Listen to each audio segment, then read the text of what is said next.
2 ദിവസത്തെ ഒഴിവ് കിട്ടിയപ്പോൾ തിരുവനന്തപുരം സെൻട്രലിലേക്ക് ഒന്നിട്ട് പോയി. സിറ്റിയൊക്കെ ഒന്ന് കാണണം എന്നുള്ള നിലയിൽ കുട്ടികളെയും കൂട്ടിയിട്ട് മനോഹരമായിട്ടുള്ള സിറ്റി. ആദ്യം തന്നെ പോയത് കോവളത്തേക്കാണ്. പോകുന്ന വഴിയിൽ നിന്ന് ദുബായിൽ നിന്നൊരു കോൾ വന്ന്, ആരാണ് ടോൾ പിരിവ് കടച്ചു പോയത് എന്നുള്ളത് ചോദിച്ചു. വണ്ടി കട്ടുകൊണ്ടായതാണെന്ന് വിചാരിച്ചതാണ്. അല്ല. അങ്ങനെ തിരുവനന്തപുരത്ത് കോവളം ബീച്ചെല്ലാം കണ്ട് മനോഹരമായിട്ടുള്ള കോവളം ബീച്ചിൻ്റെ ആ ഭംഗി ആസ്വദിക്കുന്ന കൂട്ടത്തിൽ ഒരാളെയും അവിടെ കാണാനില്ല.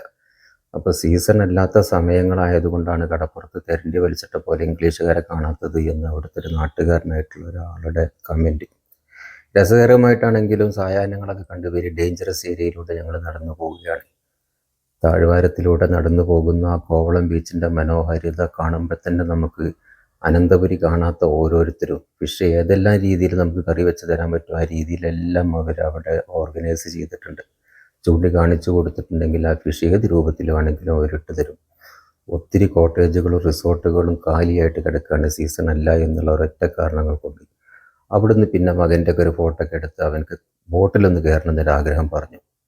പിന്നെ കനകക്കുന്ന് കൊട്ടാരത്തിൻ്റെ ഒക്കെ അടുത്തുള്ള നമ്മുടെ മ്യൂസിയം കാണാൻ വേണ്ടിയിട്ടാണ് പോയത്. സൂ മ്യൂസിയം അടുത്തടുത്താണെങ്കിൽ പോലും ആദ്യം മ്യൂസിയത്തിൻ്റെ അകത്തേക്ക് ക്യാമറ കൊണ്ടുപോകാൻ പറ്റില്ല എന്നുള്ള സ്ട്രിക്റ്റ് ഓർഡർ കാരണം മ്യൂസിയത്തിൻ്റെ ഗാർഡനിലൂടെയൊക്കെ നടന്ന് മ്യൂസിയത്തിൻ്റെ അകത്ത് മനോഹരമായിട്ടുള്ള കാഴ്ചകളൊക്കെ ഉണ്ട്.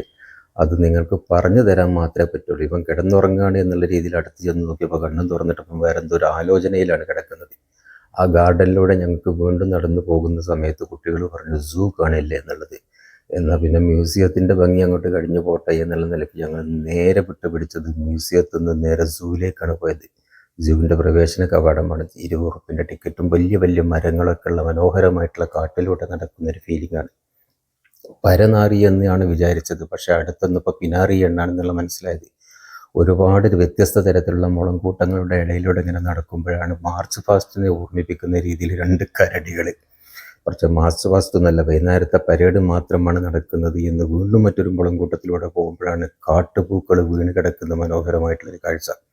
ആ കാഴ്ചയും കൊണ്ട് മുന്നോട്ട് പോകുമ്പോൾ ഒട്ടനവധി മൃഗങ്ങളുടെ ഇടയിലേക്ക് തൊലിക്കട്ടിയിൽ ഞാനാണ് 1ാം സ്ഥാനം എന്ന് ഹിപ്പോപ്പൊട്ടാമസ് പറഞ്ഞുകൊണ്ടിരിക്കുന്ന അതേ സമയത്ത് ഹിപ്പോപ്പൊട്ടാമസിനോട് പറയണം, അല്ലടാ ഞാനുണ്ട് ഇവിടെ കാട്ടുപോത്ത്, തൊലിക്കട്ടിയിൽ മോശമൊന്നുമില്ല എന്നുള്ള കാട്ടുപോത്തിൻ്റെ അഹങ്കാരവും എന്ന് വേണ്ട മാൻകൂട്ടങ്ങളുടെ ഇടയിലൂടെ മനോഹരമായിട്ട് നടന്നു പോകുമ്പോൾ മക്കൾ പറയണേ, ഈ മാൻകൂട്ടങ്ങൾ പക്ഷികൾക്കിടയിൽ ഇത് യമുവാണെന്നൊരു വിഭാഗം, മറ്റൊരാൾ ഒട്ടപക്ഷിയാണെന്നും പറയുന്നുണ്ട്. രണ്ടാണെങ്കിലും മാൻകൂട്ടങ്ങളുടെ ഇടയിലേക്ക് തന്നെ ഞങ്ങൾ വീണ്ടും പോവാണ്.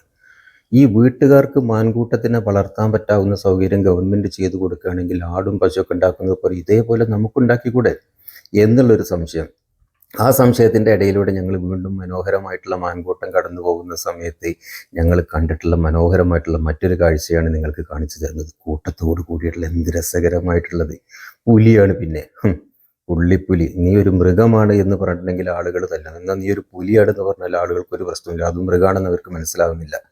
ലുലു മാളിൻ്റെ വകയായിട്ട് അവർ ഫ്രീ ആയിട്ട് ഒരു ബസ് അവിടെ കൊടുത്തിട്ടുണ്ട്. ഇലക്ട്രിക് ബസ്സാണ്. ഇതിനകത്ത് നടക്കാൻ പറ്റാത്ത ആളുകൾക്ക്, സിംഹത്തിൻ്റെ അടുത്ത് പോകാൻ പറ്റുന്നില്ലെങ്കിലും സൂം ചെയ്തിട്ട് കടുവയെയും സിംഹത്തിനെയും ഒക്കെ ഇങ്ങനെ കാണുന്നുണ്ട്. മനോഹരമായിട്ടുള്ള കടുവയാണ്, പക്ഷെ കാണാൻ പറ്റുന്നില്ല. അതിനും മനോഹരമായിട്ടുള്ള മറ്റൊരു കാഴ്ചയിലേക്കാണ് ഞാൻ നിങ്ങളെ കൊണ്ടുപോകുന്നത്.